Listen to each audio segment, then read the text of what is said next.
A reading from the first book of Samuel. David came to Nob, to the priest Ahimelech. Ahimelech came trembling to meet David and said to him, "Why are you alone and no one with you?" David said to the priest Ahimelech, "The king has charged me with a matter and said to me, 'No one must know anything about the matter about which I send you and with which I have charged you.' I have made an appointment with the young men for such and at such a place.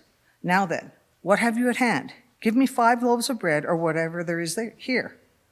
The priest answered David, "I have no ordinary bread at hand, only holy bread, provided that the young men have kept themselves from women." David answered the priest, "Indeed, women have been kept from us as always when I go on expedition. The vessels of the young men are holy, even when it is a common journey. How much more today when their vessels be holy?" So the priest gave him the holy bread, for there was no bread there except the bread of the presence, which is removed from before the Lord to be replaced by hot bread on the day that it is taken away.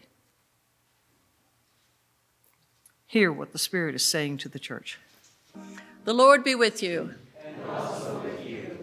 The Holy Gospel of our Lord Jesus Christ according to Mark. One Sabbath, Jesus was going through the grain fields, and as they made their way, his disciples began to pluck heads of grain.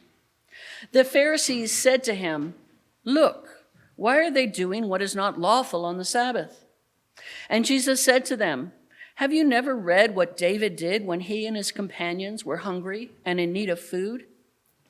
He entered the house of God, and when Abiathar was high priest, and ate the bread of the presence, which it is not lawful for any but the priest to eat, and he gave some to his companions." Then Jesus said to them, "The Sabbath was made for humankind, and not humankind for the Sabbath. So the Son of Man is Lord even of the Sabbath." And Jesus entered the synagogue, and a man was there who had a withered hand. They watched him to see whether he would cure on the Sabbath, so that they might accuse him. And he said to the man who had the withered hand, "Come forward." Then he said to them, "Is it lawful to do good or to do harm on the Sabbath, to save a life or to kill?" But they were silent. Jesus looked around at them in anger. He was grieved at their hardness of heart and said to the man, "Stretch out your hand." The man stretched it out, and his hand was restored. The Pharisees went out and immediately conspired with the Herodians against Jesus, how to destroy him. The Gospel of Christ. So the readings for today, well, the gospel reading anyway, came from the Revised Common Lectionary. It assigned this reading for this day, and it happened to come from Mark, the gospel we've been exploring all year long. But interestingly, it took a portion of Mark that we haven't already covered. So we're not hearing some words we've already heard before. It's something kind of new in that respect. But at the same time, you've probably heard these words before, or at least the story behind it, and you've probably puzzled over them. Why the Pharisees are all hung up about the Sabbath so much, especially when it comes to what Jesus was trying to accomplish in these 2 episodes. The first episode, as you heard, Jesus and his disciples were on their way somewhere, and evidently they were hungry, and so they're going by a grain field, and the disciples would have just grabbed some of the heads of grain and pulled it off into their hands and rubbed their hands together to get rid of the chaff, and then popped the grain into their mouths and had a snack. Well, when the Pharisees discovered this, what was going on, they had a problem with it, saying, "Why are your disciples doing what is not lawful on the Sabbath?" Well, what wasn't lawful about that? Well, their act of doing this amounted to harvesting, threshing. That's work. You're not supposed to work on the Sabbath. And this is the issue the Pharisees had with what the disciples were doing. So that's the first issue. And we might wonder, what's the big deal? Come on, really? But the second episode is even more disturbing. Jesus is in the synagogue, and there's a man there with a withered hand. And it says that the people are already there, the Pharisees in particular, looking to find out whether Jesus is going to heal him on the Sabbath. Evidently, they already were aware that Jesus had this ability to heal people. And so when he sees this, he asks them the question, hey, which is better? Which is more lawful, to do good on the Sabbath or to do evil on the Sabbath? Well, of course, they can't answer because they're not going to say it's lawful to do evil on the Sabbath. But if they say it's lawful to do good on the Sabbath, then they're basically going to endorse what Jesus is about to do. So Jesus is angry with them, kind of rolling his eyes, wondering, like, what are you guys, stupid? And then he just basically says, look, stretch forth your hand. The man stretches forth his hand. He's been healed. And the Pharisees want to conspire with the Herodians to figure out how they can destroy Jesus. They want to kill him because of this. And it's easy to wonder, what on earth is going on here? How on earth can this be so? How do you miss the fact that he just miraculously healed this guy's hand? Well, it's good to ask those questions. It's good that we're puzzling over this and trying to figure out what on earth this could possibly be about.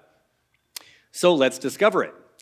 The idea of remembering the Sabbath day to keep it holy is the fourth commandment of the 10 Commandments. The 10 Commandments appear twice in the Bible, once in Exodus chapter 20 and once in Deuteronomy chapter 5. And what we'll find in these two instances of the delivery of the 10 Commandments, that this fourth commandment, remember the Sabbath day to keep it holy, is slightly different, which is curious. But let's just go ahead and find the origin of this command. So Exodus chapter 20 is after the Israelites have left Egypt. Moses is on Mount Sinai receiving the law. This is where the 10 Commandments get put onto the tablets of stone that Moses is going to bring down from the mountain. And here's what it says about the fourth commandment. Remember the Sabbath day and keep it holy. 6 days you shall labor and do all your work. But the seventh day is a Sabbath to Yahweh your God. You shall not do any work. You, your son or your daughter, your male or female slave, your livestock, or the alien resident in your towns. Now the question is, okay, why would this be important? Well, here's the reason why. For in 6 days Yahweh made heaven and earth, the sea, and all that is in them, but rested the seventh day. Therefore Yahweh blessed the Sabbath day and consecrated it. So that commandment was given, looking back to the creation story from Genesis chapter 1 and saying, remember the Sabbath day because God took a day off and so should you. Now, about 40 years later, the Israelites have a new generation of people about to go into the promised land, and Moses reads the law to them a second time. That's what the book of Deuteronomy is all about. They're getting the law a second time. And here's how it is described in Deuteronomy 5. Observe the Sabbath day and keep it holy, as Yahweh your God commanded you. 6 days you shall labor and do all your work, but the seventh day is a Sabbath to Yahweh your God. You shall not do any work. You, your son or your daughter, or your male or female slave, or your ox or your donkey, or any of your livestock, or the resident alien in your towns, so that your male and female slave may rest as well as you. Now, what is the reason for this commandment being given? It's this. Remember that you were a slave in the land of Egypt, and Yahweh your God brought you out from there with a mighty hand and an outstretched arm. Therefore, Yahweh your God commanded you to keep the Sabbath day. So that's interesting. Moses is the one reading the law in both cases. The first time, the reason for keeping the Sabbath is because God created the world in 6 days and then took a break on the seventh day. But in Deuteronomy, the reason is you're not a slave anymore, so don't work 7 days a week. Now, accounting for those two differences is another sermon altogether, so we'll just leave it there as a curiosity. But let's explore further how important this command is. What we find later in Exodus chapter 31 is this additional instruction about keeping the Sabbath. You shall keep the Sabbath because it is holy for you. Everyone who profanes it shall be put to death. Whoever does any work on it shall be cut off from among the people. 6 days shall work be done, but the seventh day is a Sabbath of solemn rest, holy to Yahweh. Whoever does any work on the Sabbath day shall be put to death. Okay, Numbers chapter 15 tells an episode. When the Israelites were in the wilderness, they found a man gathering sticks on the Sabbath day. Those who found him gathering sticks brought him to Moses, Aaron, and to the whole congregation. They put him in custody because it was not clear what should be done to him. I thought it was pretty clear a second ago. Anyway, then Yahweh said to Moses, the man shall be put to death. All the congregation shall stone him outside the camp. The whole congregation brought him outside the camp and stoned him to death, just as Yahweh had commanded Moses. And just to make it clear, what it means to stone somebody is for everyone to gather in a circle around him and throw rocks at him until he dies. The word of the Lord. Thanks be to God. Anyone? These initial instructions about the Sabbath day obviously treated the Sabbath very seriously. This was very much something that the Israelites understood they shouldn't mess around with. Now, this took place about 1,200, 1,400 years before the time of Jesus. And as we have seen theological development take place in the Hebrew Bible down through the years, in this way too, the ancient Israelites, I am confident we can say, found a way to not keep going to the capital punishment thing for people who violated the Sabbath. But despite the fact that the death penalty was taken off the table, the importance of the commandment nevertheless remained. And the Pharisees, who were the people having an issue with Jesus in today's gospel, arose as a group because they wanted to make sure the people of Israel actually followed the law. They actually followed the Torah. And the reason for that is about 500 years earlier, Israel was put into exile to Babylon, and the understanding was that that happened because they didn't keep the law properly. And so they are all about wanting to make sure that, look, if it's in the Bible, if it's in the Ten Commandments, if it's part of God's law, we have to keep the Sabbath. And if we don't keep the law, bad things happen. So this is underwriting their concern about what Jesus is doing. Whether his disciples are grabbing handfuls of grain and threshing on the Sabbath day, or whether he's healing somebody, even miraculously, he's doing work, and that's not supposed to happen. But what's Jesus' response to this concern, this charge being brought against him? Well, in the first instance, where his disciples are threshing grain, he goes and he says, look, you guys, haven't you read about when David went to the high place, to the holy place, when Abiathar was the high priest and his men were hungry? By the way, that was our first reading if you hadn't picked that up. 1 Samuel 21 is the only place in the Bible where it talks about this episode Jesus is referring to.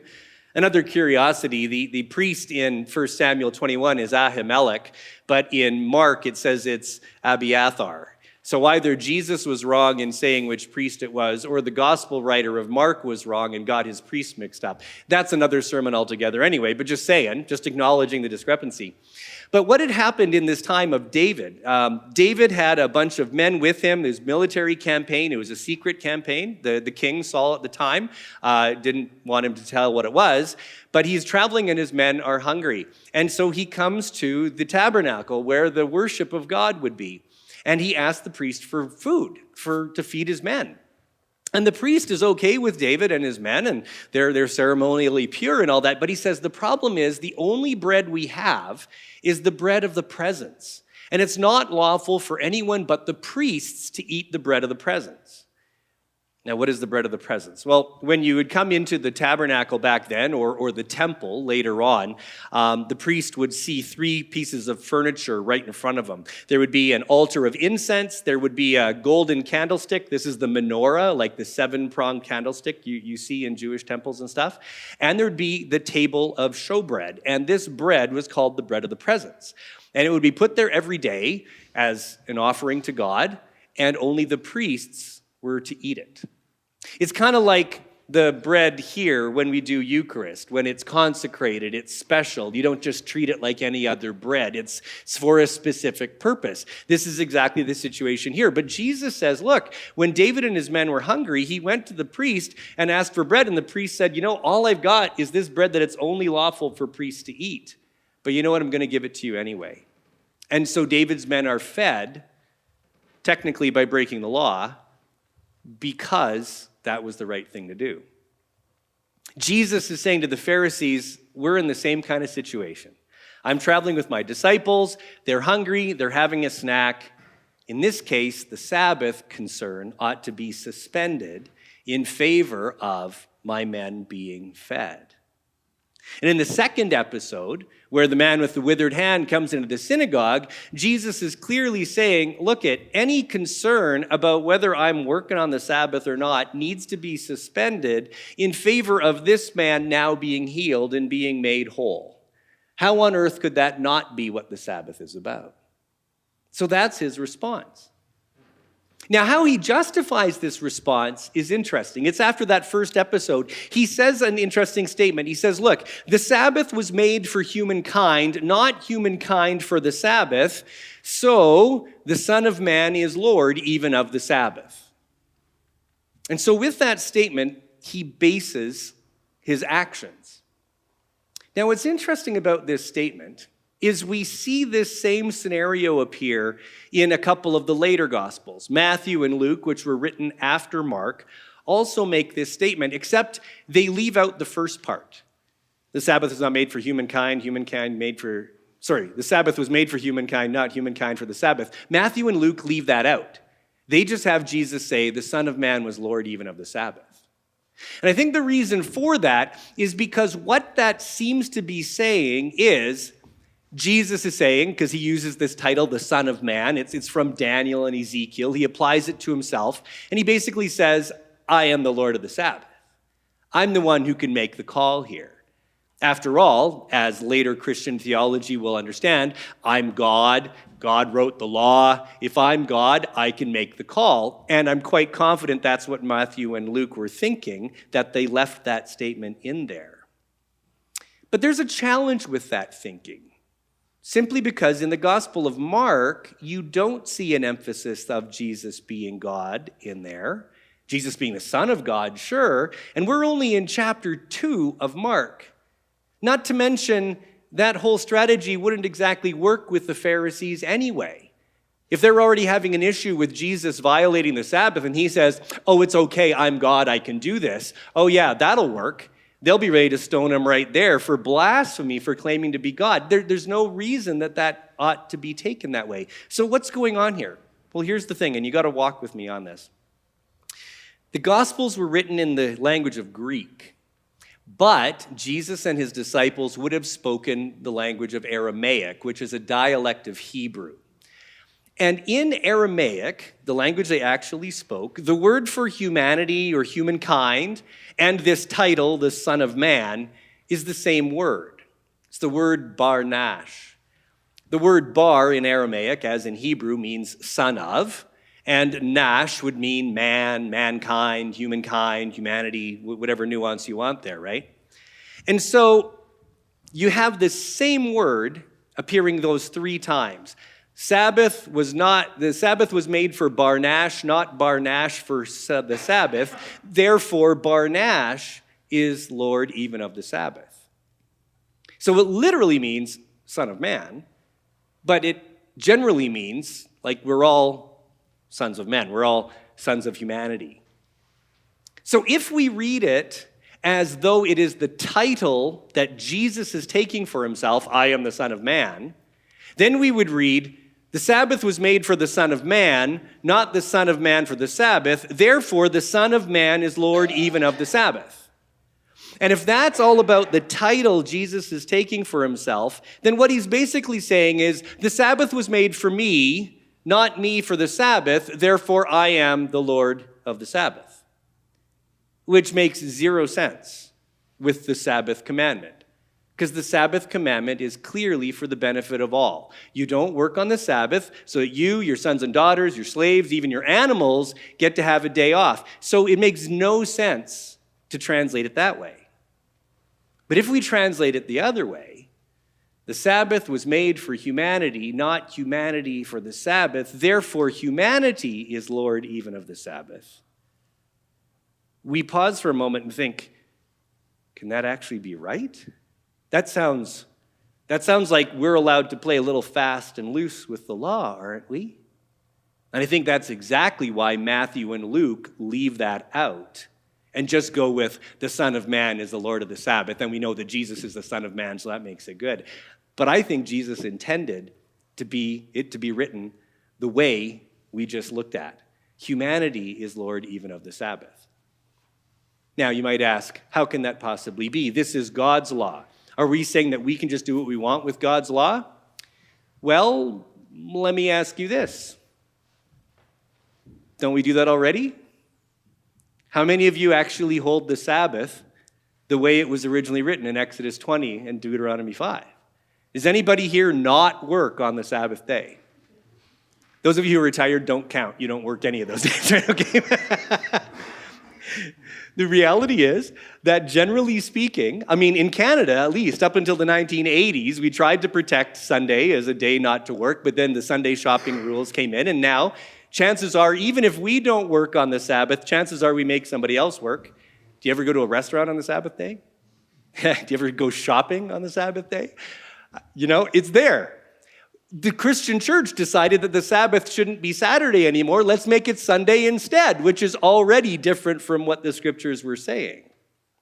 The reality is that we are already using the Sabbath day and applying it the way we see fit. And the wisdom of the Sabbath law is that it makes sense to take a break. Don't work 7 days a week. That's the fast track to burnout. Take a break. Make sure that you've got good boundaries in place. Make sure that you are not just being a slave to work or whatever and constantly going. You need a chance to pull back, to be refreshed. And psychology today will show the wisdom in doing that. This is what I would argue God is driving at with the Sabbath law in the first place. Again, it would take another sermon to talk about why the death penalty was to be applied, so let's leave that alone. But let's just go with the principle behind the importance of the Sabbath. The Sabbath, indeed, is given to humanity. It is a gift. Take a break. Have a day off every week. This is good. This is helpful. This is constructive for you. It was given to humanity. Humanity is not to be a slave to the Sabbath. And yes, humanity is the Lord even of the Sabbath. But what are you saying then, Reverend Derwin? Are you saying that we can just pick whatever laws we want to follow or whatever? It's not exactly the case. We must be careful not to go all or nothing here, which is one of our tendencies as human beings. What is happening in this scenario, and this is the point Jesus is driving at, is in the case of David and his soldiers back in 1 Samuel chapter 21. If the priest had insisted on following the law because the law said only the priest can eat that bread, then David and his men would go hungry. They would not receive the blessing of food. They would not receive the help that they would need. There would not be any love being shown to them by the priest because the priest is more concerned about following the Torah. When Jesus and his disciples are traveling and they're having a snack as they go, if they were supposed to follow the law to the nth degree, they would go hungry. They would not be receiving the generosity of what you're allowed to do in grabbing some grains of wheat to eat on, you know. They would be left to be hungry. And especially in the case of the man with the withered hand, if the emphasis was that it is most important to follow the Sabbath and that is what is of primary importance, then that guy would have remained with his withered hand until the next opportunity. Here's the thing. What Jesus is saying is if the law is going to prevent us from loving our neighbor, we have to put the law aside. If the law, the Torah, church tradition, whatever you want to call it, is trying to put a guideline in place, and if it is going to keep us from loving our neighbor, we have to put that aside in favor of loving our neighbor. It's not just all about throw the law away. By all means, follow it. Follow the instructions that are there. Follow the guidelines, the intention behind it. But if it's going to get in the way of you loving your neighbor, it needs to go aside. The Apostle Paul picks up on this a bit later on, actually. In Romans, he says this, which is rather curious. He says, "Owe no one anything except to love one another. For the one who loves another has fulfilled the law. The commandments, you shall not commit adultery, you shall not murder, you shall not steal, you shall not covet, and any other commandment are summed up in this word, love your neighbor as yourself. Love does no wrong to a neighbor. Therefore, love is the fulfilling of the law." And of course, Paul is not saying, oh, you can go ahead and commit adultery, you can go ahead and commit murder, you can go ahead and steal, you can go ahead and covet. That's not what he's saying. But he's trying to make the point that the whole purpose behind the law is to assist us in loving God, of course, and loving our neighbors. If the following of the law prevents us from loving our neighbor, that law needs to be set aside. That's something to contemplate for a while, something to mull over. Be careful not to go all or nothing on it, but understand, if Jesus said that humanity is Lord even of the Sabbath, then what we're meant to do is use the God-given wisdom we have to sort out what needs to happen in this situation. And maybe that means putting this aside for now so I can love my neighbor as myself. Amen.